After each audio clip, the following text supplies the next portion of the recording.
성경 말씀은 잠언 23장 26절입니다. 잠언 23장 26절. 다 찾으신 줄 알고 다 같이 합독하시겠습니다. 내 아들아, 내 마음을 내게 주며 내 눈으로 내 길을 즐거워할지어다. 아멘. 광고 말씀 들으시겠습니다. 장마철 안전에 유의해 주시기 바랍니다. 그리고 우크라이나와 러시아 전쟁으로 인해 국제 정세에 혼돈이 빠지고 있습니다.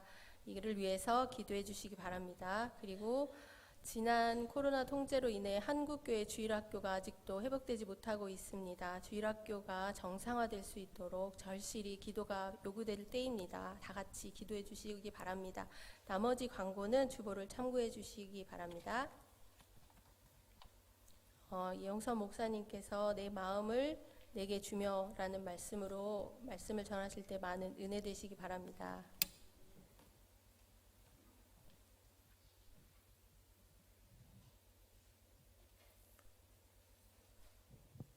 오늘 함께 읽은 본문 구절은 온갖 경계해야 할 것들 사이에 둘러싸여 있습니다.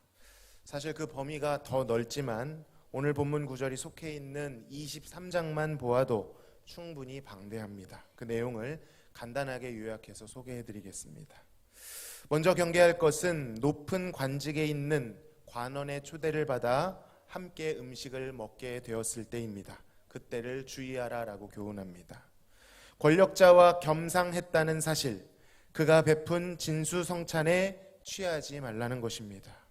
어떤 동기와 목적으로 그가 자신을 초대하였는지 모르기 때문이죠. 그 음식이 속이는 음식일 수 있다는 것입니다. 그것을 잘못 먹음으로 교활한 수법에 넘어가 불의에 빠질 수 있다는 것이죠. 그 권력자는 자신의 음식을 먹은 자에게 이내 땅의 옛 지게석을 옮기고 남의 땅의 지게석을 옮기는 것이겠죠. 고아들의 밭을 침범하도록 압박해 올 것이다 라고 말씀합니다. 결국 그 덫에 걸리는 것은 권력자가 제공한 음식을 먹고 부자가 되기 위한 사사로운 지혜, 꼼수가 있었던 것이죠. 그리고 그러한 것은 모두 날개가 달린 독수리처럼 날아가는 허무한 것이다 라고 엄히 경고합니다. 그들의 형통은 결코 부러워할 대상이 아니라는 것이죠. 두 번째는 술 취하고 고기를 탐하는 자들과 더불어 사귀지 말라라고 경고합니다. 그들은 탐닉하는 자들이요 방탕한 자들입니다. 오직 육체의 쾌락을 위해서 자신의 배를 하나님으로 삼는 자들이죠. 바울은 디모데전서 5장 6절에서 이러한 향락을 좋아하는 자들은 살았으나 죽은 자다라고 말씀합니다. 그들은 하나님의 구원과 신령한 것들을 망령되이 여기는 자들입니다. 그리고 그들은 게으름으로 극심한 빈곤함에 이르게 됩니다. 그들의 술 취함은 심각한 창난을 일으킵니다. 그 눈에 괴이한 것이 보이고요. 마음은 구부러진 말을 하면서도 스스로 괜찮다, 나는 맞아도 아프지 않다, 상하되 감각이 없다라고 말합니다. 그야말로 감각을 잃어버린 것이죠. 그들은 독사에 물려 중독된 자들로 묘사되고 있습니다. 이것은 단순히 음주하지 말라 그것뿐만 아니라 쾌락에 취하여 사는 자들을 모두 포괄하는 경고의 내용입니다. 세 번째는 술 취한 자들이 당연히 밟게 되는 수순, 바로 음녀에 빠지는 것을 주의하라고 경고합니다. 음녀는 잠언에 등장하는 가장 두드러진 대적이죠. 지혜, 곧 하나님을 경외하는 길의 반대편에 서 있는 그 길이 바로 음녀의 길입니다. 음녀는 깊은 구덩이요 좁은 함정으로 그곳에 빠진 자는 완전히 망하게 된다라고 말합니다. 여러분, 음녀가 하는 일이 무엇입니까? 많은 일들이 있겠지만 그것은 결혼이라고 하는 언약을 파기하고 회방하려 하는 일입니다. 자, 23장에서 경계하고 있는 가르침 세 가지를 정리해 보았습니다. 권력자가 베푼 부정한 음식, 술 취함과 그리고 음녀 세 가지입니다. 그리고 이 세 가지는 인간 안에 내재해 있는 다양한 인간의 죄성을, 욕심을 자극합니다. 부정, 사욕, 탐심, 정욕 등이죠. 여러분, 이런 것들은요, 부패한 사람들이 딱히 노력하지 않아도 자연스럽게 추구하게 되는 겁니다. 가만히 있으면 그쪽으로 흐르게 되는 것이죠. 세상은 이것을 자연스럽게 여기고 많은 사람들이 그 길을 따라가는 거로 그것이 보편적이고 인간 행복을 위한 것이다 라고 부추기고 있지만 사실은 그러한 것이 결코 아닙니다. 호세아 선지자는 호세아 4장 11절에서 음행과 묵은 포도주와 새 포도주가 그 백성의 마음을 빼앗았다라고 표현합니다. 도둑질한 것이죠. 이것이 당연한 것이 아니라, 자연스러운 것이 아니라 빼앗긴 것이다라는 것입니다. 주인에게서 탈취한 것이죠. 실제로 인간들은 이 모든 것들을 스스로 통제하거나 다스릴 수가 없습니다. 빼앗겼기 때문이죠. 어떤 이들은 종교라는 이름을 가지고 스스로 제어해 보려고 하지만 그것은 허무한 일입니다. 어떻게 해서 행동은 그렇지 않은 것처럼 가려볼 수 있겠지만, 위선적으로 포장해 볼 수 있겠지만, 사실 이 모든 것들은 단순히 드러난 행동은 빙산의 일각일 뿐 마음으로부터 일어나는 일이기 때문입니다. 인간이 참 얄팍한 것이 그저 그 겉에 있는 행위만을 감추고 수정했다고 해서 자신의 존재 자체가 이루어졌다거나 변화되었다라고 착각하는 데 있는 것이죠. 또 다른 우상, 자기의와 교만에 빠지게 되는 것입니다. 그러나 하나님의 기준은 언제나 마음으로부터 시작되고 마음까지 이르는 것입니다. 예수님께서 실제 간음만이 죄가 아니라 그 간음의 원인이 되는 음욕 자체가 곧 간음이다라고 말씀하셨습니다. 살인뿐만 아니라 살인의 동기가 되는 마음 안에 있는 미움, 그것이 곧 살인이다라고 말씀하시죠. 실제 드러난 행위와 마음의 동기 간에 경계가 없습니다. 같은 본질이다라고 말씀하시는 것입니다. 여러분, 그래서 더욱 어려운 것입니다. 마음의 문제는 정말 우리가 통제할 수 없기 때문이죠. 겉으로 드러난 것은 어느 정도 가려볼 수 있겠지만 우리의 마음은 통제가 불가능하고 무능합니다. 우리의 마음은 정상이 아니죠. 앞서 지혜자가 경계한 것들에 대해 드러났던 그 행동들은 어느 정도 불의와 탐닉, 정욕 등 이 모든 것들을 멀리 해볼 수는 있겠지만 마음속으로는 불가능하다는 것입니다. 예레미야 17장 9절에서는 이 마음이 만물보다도 거짓되고 심히 부패한 것이다 라고 말씀합니다. 예수님께서도 입으로 들어가는 것이 사람을 더럽게 하는 것이 아니라 입으로부터 나오는 것이 사람을 더럽게 하는데, 그 입에서 나오는 것들이 곧 마음으로부터 나오는 것이고 그 마음에는 악한 생각, 살인, 간음, 음란, 도둑질, 거짓 증언, 비방이 가득하다고 말씀하셨습니다. 여러분, 사람 눈에는 이런 것들이 안 보이겠지만 하나님께는 다 보입니다. 하나님께서는 심장을 살피시고 폐부를 시험하시는 그 행위와 행실대로 보응하시는 하나님이시기 때문이죠. 그런 의미에서 오늘 읽은 본문은 마음에 대한 이야기입니다. 부패한 마음을 다루고 있습니다. 마음에 대해 우리가 어떻게 접근해야 하는지 잠언에 나오는 지혜로운 아비가 아들에게 일러주는 대목입니다.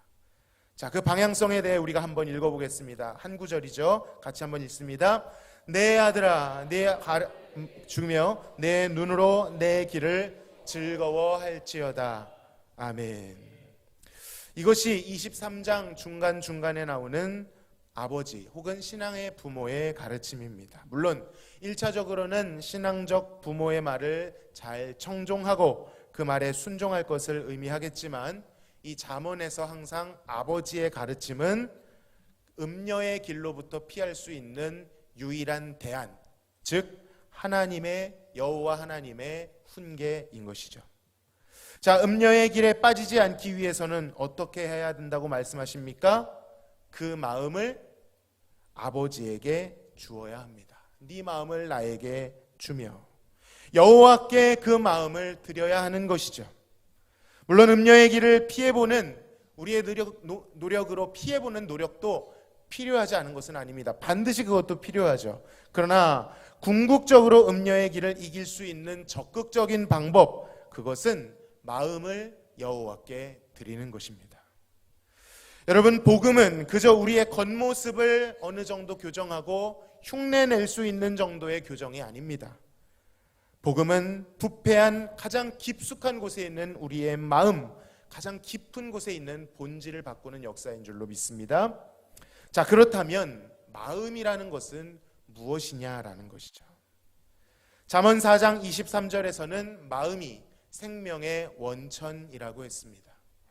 칼빈 선생님은 마음이 영혼과 믿음이 깃드는 좌소라고 말씀했습니다. 그러니까 모든 것은 마음으로부터 시작됩니다. 인간의 부패함도 마음으로부터 나오는 것이라면 그에 반하는 생명의 변화도 어디로부터 시작된다고요?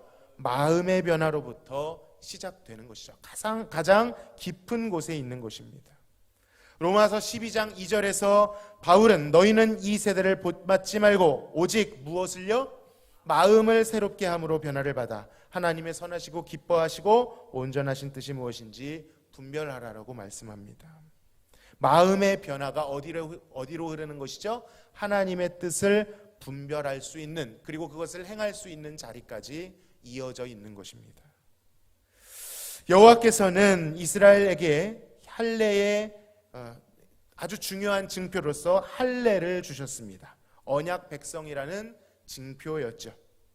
그러나 이스라엘 백성들이 착각한 것이 하나 있었는데 그것은 그 할례를 육체의 할례로만 생각했던 것입니다. 그들은 실제로 이 육체의 할례에 굉장히 집착했습니다. 물론 구약시대 때 그것은 중요했죠. 그것을 율법의 조문과 같이 여겼습니다. 그들은 그것 정도로 만족해 했겠지만 사실 그들은 육체의 할례를 행했다고 할지라도 여전히 우상 숭배와 음행에 빠져 있었던 것이죠. 그러나 여호와께서 이 육체의 할례를 명하셨던 것은 그 할례의 징표를 통하여 마음의 할례를 받게 하기 위함이었던 것입니다. 성경을 잘 살펴보면 성경 곳곳에 신명기, 예레미야, 에스겔, 로마서에서도 그 할례가 행해져야 되는 궁극적 장소가 마음이다라고 말씀합니다. 너희는 할례를 받되 어디에 받으라고요? 마음에 행하라 라고 말씀합니다. 여러분, 할례가 무엇입니까? 표피를 떼어내고, 생명이라고 여겨졌던 생식기의 표피를 떼어내고 그것을 떼어내면 그 안에 새로운 살이 돋아나는 것입니다. 이전 것을 떼어내고 새롭게 구별되는 것, 그것이 할례의 의미라고 할 수 있겠죠. 단순한 종교 의식으로서 그것만 행하면 그들이 구별되는 것이 아니라 그 안에 담겨 있는 의미, 그리고 그 의미로 말미암아 마음이 할례를 받고 구별될 때에 진정한 거룩한 삶이 시작된다라는 것입니다. 마음이 드려지지 않은 그들의 제사와 섬김은 여호와의 마음을 아프게 하고 머리를 지끈거리게 만들었습니다. 여호와께서 직접 하신 말씀이죠. 자, 그렇다면 마음이 그토록 중요하다면 우리는 마음을 어떻게 드려야 하는 것일까요? 마음을 드린다는 것이 실제로 어떤 것을 의미하는 것일까요? 사랑하는 성도 여러분, 마음을 드린다는 것은 따라해 보시겠습니다. 마음의 주도권을 내어드리는 것. 네, 그렇습니다. 마음의 주도권을 내어드리는 것입니다. 그러니까 그 마음의 주체, 마음을 다스리는 주인이 달라지는 것이죠. 종교개혁자 마틴 루터는 인간의 이성은 사람의 손과 발만을 가르칠 수 있어도 마음을 가르치실 수 있는 분은 오직 하나님뿐이시다라고 말했습니다. 마음의 깊은 곳을 다루실 수 있는 분, 우리 마음인데 우리도 우리의 마음을 어찌할 수 없습니다. 아주 이상하지 않습니까? 이것이 내 것이다라고 했을 때 전제되는 것은 내가 이것을 다룰 수 있어야 합니다. 그러나 우리는 우리의 마음을 다룰 수 없습니다. 우리는 마음을 빼앗겨 버렸습니다. 그러나 그 마음을 유일하게 다스리시고 다루실 수 있는 분이 계신데 그분이 바로 여호와이시다라는 겁니다. 하나님께서 그 마음을 다스리시는 것만이 우리의 마음의 변화를 이룰 수 있는 유일한 길인 것입니다. 마음의 변화라는 것은 내가 여전히 주인이 돼서 일종의 마인드 컨트롤이라거나 우리 마음을 다스리는 간이라든지 마음 수련 이런 데 많지 않습니까? 그 정도의 정신승리 정도가 아닙니다. 아무리 노력해도, 아무리 평정심을 찾으려고 해도 스스로가 주인이 되어 있는 이상 그 마음의 변화를 이루어낼 수 없습니다. 여러분, 마음의 변화의 주체는 오직 하나님뿐이신 줄로 믿습니다. 하나님께서 우리의 마음을 다스려 주셔야만 합니다. 그때에만 비로소 변화가 시작됩니다. 그래서 내어드려야 하는 것이죠. 주체가 바뀌는 것입니다. 내가 내 마음의 주인인 것처럼 행세하던 것들은 모조리 부인하고 오직 하나님께서 내 마음을 통치하시기를, 다스려 주시기를 기도해야 하는 것이죠. 골로새서 3장 15절에서 그리스도의 평강이 너희 마음을 주장하게 하라 라고 말씀하셨습니다. 빌립보서 4장 7절에서는 모든 지각에 뛰어난 하나님의 평강이 그리스도 예수 안에서 너희 마음과 생각을 지키신다 라고 말씀합니다. 여러분, 내가 내 마음을 지키는 게 아닙니다. 누가 지키십니까? 하나님이, 정확히 말하면 그리스도 안에서 성령을 통하여 내 마음을 지키십니다. 마음을 다스리는 것은 삼위 하나님이십니다. 하나님의 평강이 우리 안에 임할 때에만이 우리의 마음이 다스려질 수 있는 것이죠. 여러분, 그렇다면 우리 마음을 다스림받기 위하여 우리는 무엇을 해야 할까요? 실제적인 지침은 무엇일까요? 여러분, 그것은 거창한 데 있는 것이 아니라 하나님께 우리의 마음을 노출시키는 데 있습니다. 내어드리는 것이죠. 그가 우리의 마음을 새롭게 기경하여 주실 때, 우리의 마음을 다스려 주시기 위하여 우리가 해야 될 일은 그분께 노출시키는 것입니다. 굉장히 싱겁게 들리실 수도 있는데 이것이 맞습니다.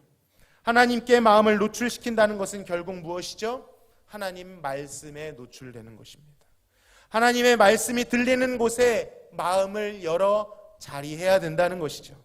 말씀을 읽어야 합니다. 말씀을 들어야 합니다. 묵상해야 합니다. 마음에 담아야 합니다. 그리고 그 말씀이 우리 마음에 담길 때 말씀은 우리 마음에 궤적을 남기게 될 것입니다. 말씀이 우리의 마음에 누적되고 쌓이게 될 것입니다. 그리고 그 말씀은 그저 죽어있는 미물이 아니라 살아있는 하나님이시므로 하나님께서 우리의 그 말씀을 통하여 우리의 마음에 역사하시기 시작합니다. 작용하신다는 것이죠. 물론 우리가 하나님의 말씀을 지킨다라는 가장 익숙한 표현은 순종이 맞습니다. 100번 맞습니다. 그러나 이 순종은 우리의 힘으로 하는 것은 아니죠. 우리가 이 말씀을 스스로 순종해 보려고 할 때 우리는 좌절할 수밖에 없습니다. 불가능합니다. 부패한 우리들은 하나님의 말씀을 듣기 싫어하고요, 마음에 두기 싫어합니다. 정면으로 그 말씀의 원수된 본성을 가지고 있습니다.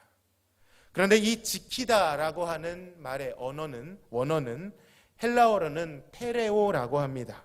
여기에는 또 다른 의미가 하나 더 있습니다. 이 테레오는요, 지키다, 관찰하다, 저장하다, 돌보다, 보호하다 이런 의미가 있습니다. 이 단순히 어떤 규칙을 지키다라는 단어는 따로 있습니다. 휠라소라는 단어인데요, 구분되어 사용되고 있습니다. 이 테레오라는 헬라어를 히브리어로 바꾸면 쏴마르라는 단어가 있는데 이것은 울타리를 치다, 보존하고 보관하다, 새기다, 구하다 이런 뜻이 있습니다. 그러니까 이 미묘한 차이가 있는데 우리가 하나님의 말씀을 지켜낸다라는 뜻은 우리가 가지고 있는 능력을 가지고 그 규칙을 지켜내는 것 이상으로, 그 뉘앙스 이상으로 하나님의 말씀을 어떻게 하는 것입니까? 보관하는 것입니다. 하나님의 말씀을 마음속에 새기고 마음으로 품고 마음에 품어 울타리를 치는 것입니다. 간직하는 것입니다. 그렇게 말씀을 담는 것이죠. 실제로 신명기 6장 6절에서 오늘 내가 내게 명하는 이 말씀을 너는 마음에 어떻게 하라고 합니까? 새기고 라고 말씀하시죠. 잠언 3장 3절에서도 인자와 진리가 내게서 떠나게 하지 말고 그것을 네 목에 매며 네 마음판에 새기라 라고 말씀하시죠. 그렇게 말씀을 마음에 새길 때, 마음에 담을 때, 할례를 육체뿐만 아니라 마음에 받을 때 어떤 일이 일어납니까? 사실 우리가 그 말씀을 지켜내는 것이 아니라 반대로 주의 말씀이 무능한 우리를 지켜주시는 것입니다. 말씀은 죽어있는 규칙이라거나 율법의 따분한 조문 같은 것이 아니라 살아있고 활력이 있어 역사하는 말씀인 줄로 믿습니다. 그 말씀은 좌우에 날선 어떤 검보다 예리하여 혼과 영과 및 관절 골수를 찔러 쪼개 우리의 마음의 생각과 뜻을 판단하게 하는 것입니다. 여러분, 무엇이 주체이죠? 우리가 주체가 아닌 것입니다. 우리가 주체가 되어 말씀을 지키는 것이 아니라 오히려 우리는 무능하지만 말씀에게 모든 것을 내어드릴 때 말씀이 주체가 되어 우리를 지켜가고 만들어 간다는 것입니다. 그 말씀이 우리를 죄로부터, 음료로부터 지켜주시는 것이죠. 그것이 바로 말씀의 능력입니다. 그 말씀의 능력 앞에 우리는 순복할 수밖에, 그것을 신뢰할 수밖에 없습니다. 아무도 그 말씀 앞에 자랑할 수가 없습니다. 경쟁할 수 없습니다. 오직 말씀이신 살아계신 예수님만을 찬양하게 되는 것이죠. 이스라엘 백성들은, 특별히 율법 종교자들은 이것을 자신들이 지켜내는 것이라고 생각했기에 경쟁했고 자랑했고, 그리고 예수님일지라도 자신들의 인기를 빼앗아가는 자들에 대해서 배척했습니다. 사랑하는 성도 여러분, 마음과 생각은 그저 스쳐가는 것, 지나가 버리는 것이 아닙니다. 마음의 흔적과 족적을 남깁니다. 그 마음에 쌓여진 생각들은 축적되는 것입니다. 사람은 그 생각에 축적된 것으로 말하고 그 축적된 것으로 행동하게 되어 있습니다. 그 마음에 있는 것이 그 사람의 인격이 되고 성향이 됩니다. 만약 자연스러운 사람의 생각을 계속해서 쌓아 올리면 어떤 열매가 일어날까요? 죄의 열매가 일어날 수밖에 없습니다. 아무리 애써봐도 종교적 흉내만 낼 뿐 근본적 변화를 일으킬 수가 없는 것이죠. 예수님께서 선한 사람은 마음에 쌓은 선에서 선을 내고 악한 자는 쌓은 악에서 악을 낸다라고 말씀하셨습니다. 그렇다면 그 부패한 마음에 우리의 자연인된 죄성이 아니라 선하고 살아있는 하나님의 말씀을 쌓게 되면 어떤 열매가 나오게 될까요? 우리는 여전히 부족하지만 그 말씀의 능력으로 인하여 말씀의 흔적이, 말씀의 열매가, 말씀의 성품이, 말씀의 행동이 나타나게 되는 것입니다. 그리고 이 모든 과정은 기도라고 하는 관계적인 그릇에 담겨집니다. 우리 스스로가 아니라 하나님과 교류하며 하나님의 말씀을 듣고 하나님께 묻고 하나님 앞에 구하면서 그 교제 가운데 이루어지는 것이죠. 말씀과 기도가 절대로 뗄 수 없는 것입니다. 기도 없이 말씀을 수납할 수 없고요, 말씀을 대하면서 기도하지 않을 수 없는 것입니다. 그런 의미에서 본다라고 한다면 영성이라고 하는 것은요, 실력이 아닙니다. 기술이 아닙니다. 편법도 아니고 돌을 닦는 게 아닙니다. 여러분, 진정한 영성은 무엇입니까? 따라 하시겠습니다. 경건이다. 바로 경건입니다. 경건은 무엇입니까? 하나님과 동행하는 것이죠. 하나님을 경외하는 것입니다. 하나님을 사랑하는 것입니다. 하나님과의 바른 관계를 회복하는 것입니다. 하나님께 마음을 노출시키고 그 말씀이 내 삶에 역사하실 수 있도록 내어드리는 것이죠. 말씀을 내 마음속에 담는 것입니다. 새기고 그 말씀에 항복하는 것이죠. 말씀이 옳고 제가 틀립니다라고 아멘 하는 것입니다. 그렇게 할 때 그 말씀이 우리의 마음에 역사하고 우리의 마음을 다스리십니다. 진정한 마음의 변화를 이끌어 내십니다. 그것이 행동의 변화로, 삶의 변화로 나타납니다. 꼭 기억하시기 바랍니다. 내가 주체가 아니고 말씀이 주체입니다. 내가 말씀을 지고 가는 것이 아니라 말씀이 우리를 이끌고 가는 것입니다. 여러분, 우리 교회가 어떤 교회입니까?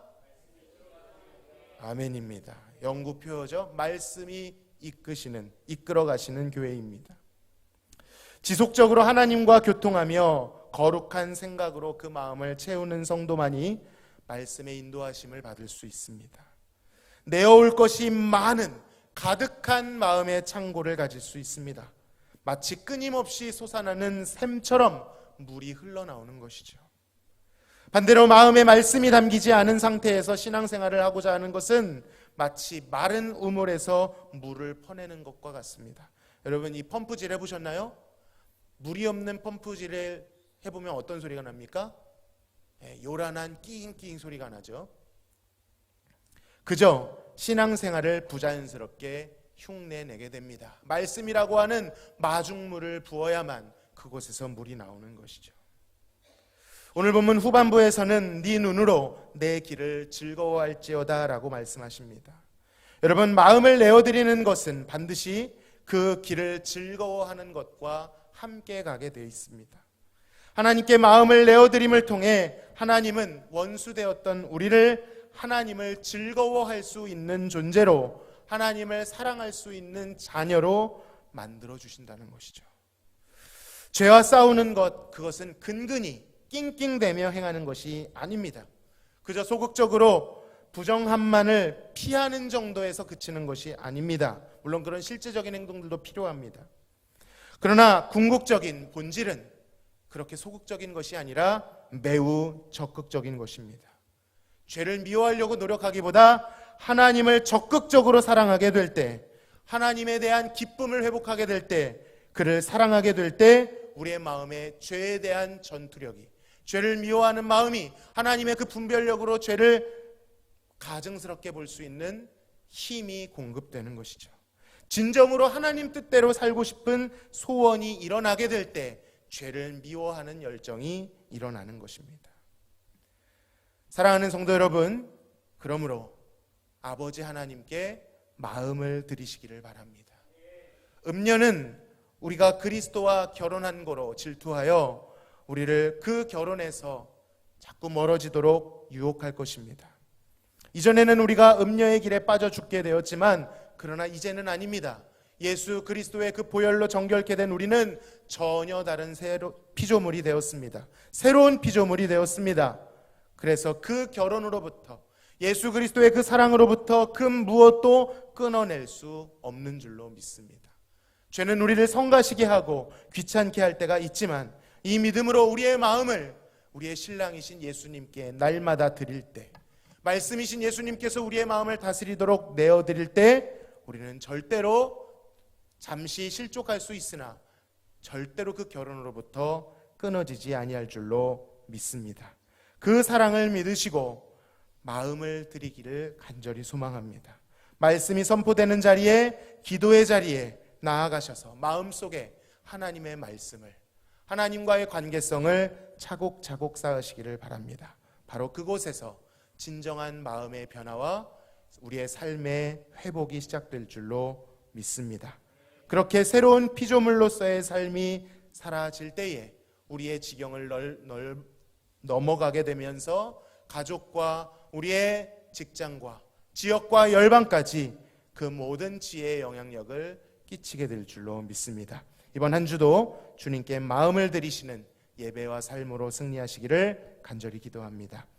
하나님 아버지, 감사합니다. 음녀의 길을 피하는 방법, 그것은 아버지께 마음을 드리는 것이요 그 길을 즐거워하는 것이라고 말씀하였습니다. 하나님, 우리의 마음을 스스로 다스릴 수 없사오니 살아계신 하나님, 예수님, 성령님, 우리의 마음의 주인이 되어 주시옵소서. 말씀이 들려지는 곳에, 기도의 자리에 우리가 더욱더 우리를 노출시키고 내어드리고 주님 앞에 다스림을 받도록 도와주시옵소서. 그리하여 맑은 샘물처럼 영원한 생수가 흘러나올 수 있도록 성령 하나님 도와주시고, 하나님, 우리의 지경을 넘어 하나님의 그 은혜가 이 열방 끝까지 달할 수 있도록 인도하여 주시옵소서. 감사하며 예수님의 이름으로 기도하옵나이다. 아멘.